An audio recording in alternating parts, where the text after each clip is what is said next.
guys, welcome back to my channel.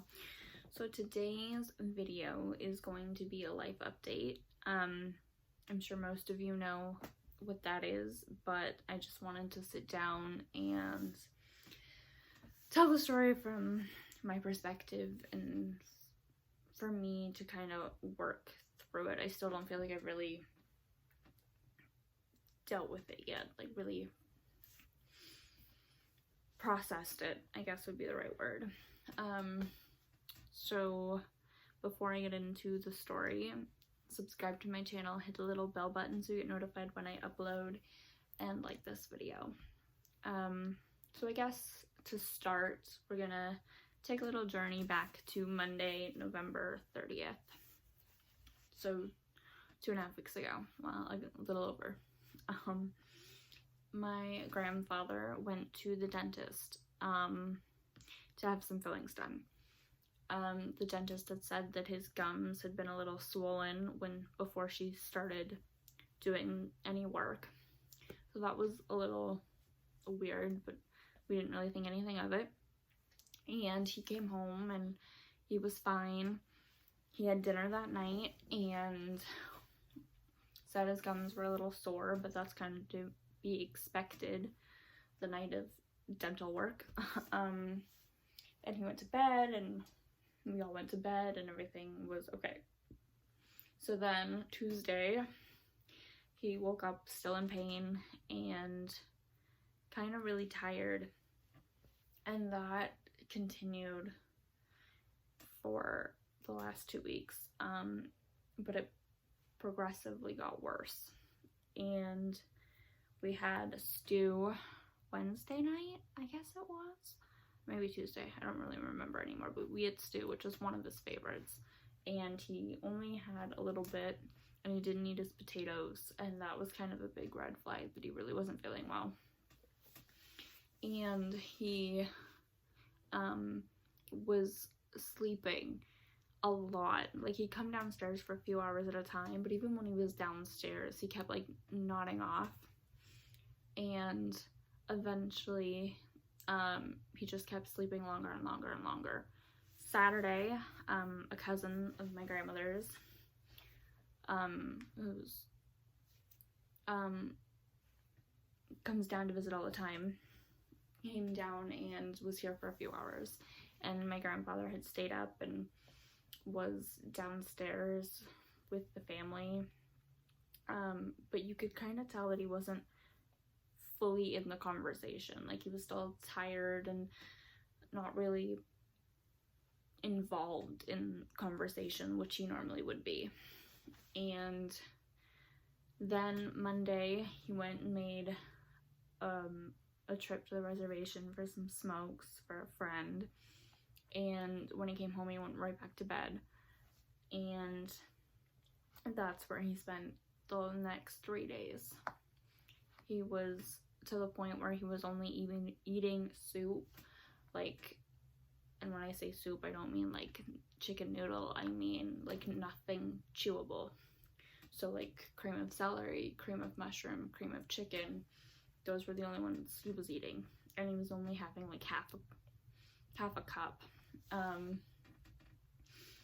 And finally Wednesday, December the 9th, I guess, my grandma had called our family doctor and the dentist had prescribed a mouthwash, an antibiotic, and a painkiller.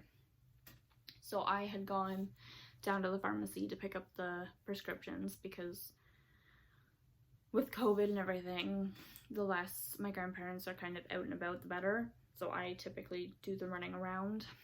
My grandpa was doing some of it, but the majority of it was being done by me. So I went and got the prescriptions before I went to work, and my grandma gave him his first dose when I got home, and I went off to work, and when I came home everything seemed as it was, and I went to bed. Oh, before I went to bed, I had texted my mom and asked her if she wanted to do some Christmas baking and have dinner Thursday, because I was off and I knew that she was working days, so she would be done at roughly 3:15. By the time she got home, it would be like 3:30, 3:40. So I knew we had plenty of time to do that. And she said, sure, where? And I said, well, your house has more room. And she's like, okay, so I'll meet you at Walmart, we'll do some shopping, and then we'll go bake. And I was like, okay, sounds like a plan. So then Thursday I woke up to a text message that my mom's migraine that she had had the day before was still not as bad. It was more like a headache at that point, but it still hadn't gone to the point where she felt comfortable going to work. And I was like, okay. And I kind of just left it at that, because if she wasn't feeling well and not going to work, then I wasn't gonna see if she wanted to still do the baking. So I was in bed editing some YouTube videos when she called me, and she's like, we're still gonna do some baking. Obviously it's not gonna be all the things that we planned, but we'll do some of it and have some dinner, and I'll just rest before that. And I was like, okay. She's like, it is starting to clear. Hopefully by the time you get here, it'll be pretty much gone. And I was like, okay. So then I got up out of bed to see what we had here so that I didn't have to buy it. I could just take it to her house. And I opened the door, and my grandma met me at the door, and she's like, I think we need to call an ambulance for Grandpa. And I was like, well, why? And she's like, he's having trouble breathing. So we go downstairs, and I said, did you want me to call? And she's like, yeah. So actually I didn't really give her an option to answer me. I just told my mom I would call her back after I had talked to the ambulance, or talked to the dispatch, and the paramedics had come and gone, and tell her what we knew then.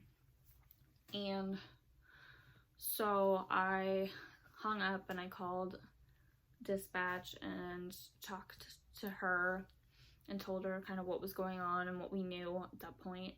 And the paramedics came and they looked at his vitals, and they didn't like some of his stats, so they decided they were taking him to Northumberland Hills Hospital. And he could walk down the stairs. He left on his own 2 feet, got in the stretcher in the driveway. And the paramedics told us we couldn't come and visit because of COVID. They're not letting anybody in. But to call in about an hour or so and see if we could get an update at that point. So that's what we did. I went up and had a shower and got dressed, because as my grandma had pointed out, we couldn't do anything. We couldn't go see him or be with him, so we might as well keep going on with our day and kind of keep ourselves distracted. So that was the plan. I got up and showered and dressed and left after my grandma had tried to call, and there was no information yet. So I went to Walmart and did the shopping, and when I got there, my mom had called me and said that she had talked to my aunt, her sister, and they had decided that it was best not to leave my grandmother alone. So instead of baking at my mom's, we would bake here. So I was like, well, how's your head? Like, are you up to driving? And she's like, well, I think I should be fine. And I was like, okay, well, I'll come get you because it's safer and better that way. And she's like, well, then it's wasting gas for you to drive me there and back. And I was like, don't worry about it, like, it's fine. So I went and did the shopping, and then I went and got my mom. And when we got here, we ordered in dinner. We had that, and then we had started to bake. And my grandma had called again, and they said that there had been a nurse shift change, and that they didn't know any information at the moment, and they would call us back. So at 7:40, the doctor called my grandma, and it was on the house line, so it wasn't on speaker, which is probably a good thing. And my grandma took the phone and was really kind of quiet, and when she kind of like leaned forward and like bit her lip, that's when I put my hand under my mom's and kind of rested my head on her shoulder as we stood at the dining room table baking. And when my grandma hung up, she looked at the both of us and said, he has leukemia. it's definitely not what we thought we would hear. We were kind of expecting pneumonia, perhaps, possibly COVID, although we were pretty sure that it wasn't that because it had been over a week and my grandma and I weren't showing any symptoms, and my mom had been here and wasn't showing any symptoms. So we were kind of positive it wasn't that, but you never know. We were definitely not expecting leukemia. If anything, we thought maybe lung. Yeah. So it was a shock. I started to hyperventilate pretty quickly. I don't even think my mom says that grandma didn't even finish the word leukemia. She just got out the loo, and I knew. And I started yelling no. And then I wanted to talk to my dad. I had my mom beside me, but I wanted to hear my dad. And so my mom eventually got in touch with him, and I got to talk to him, and I felt better. And then my aunt came, and we talked to the doctor at 9:30, and they were shipping him to Kingston at 10. And then today, at 1:30 in the morning, the doctor called, and my grandmother was the one who was up, so she talked to him, and he had arrived in Kingston. They had done a blood transfusion. They were going to do the bone marrow as soon as they could in the morning, and they were going to start him on chemo as soon as possible, which is now looking like Monday, potentially or sooner this weekend if there's an emergency of some sort. They're going to do it through his IV instead of waiting for the central line or PICC line. But yeah, so that is my story. That is the family update right now. We don't know what's next or what's coming. I do know I'm going to continue to be on YouTube because I like to make videos. I like to edit them, like being creative like that. And right now, any distraction is a good distraction. Obviously, it's not the best way to continue, but for now, it'll do. For everyone who sent their love and prayers, it means the world. Yeah. I'm not totally sure I'll post this, but I think I will. I just want to say thanks, and I love you all. Mwah. Bye, guys.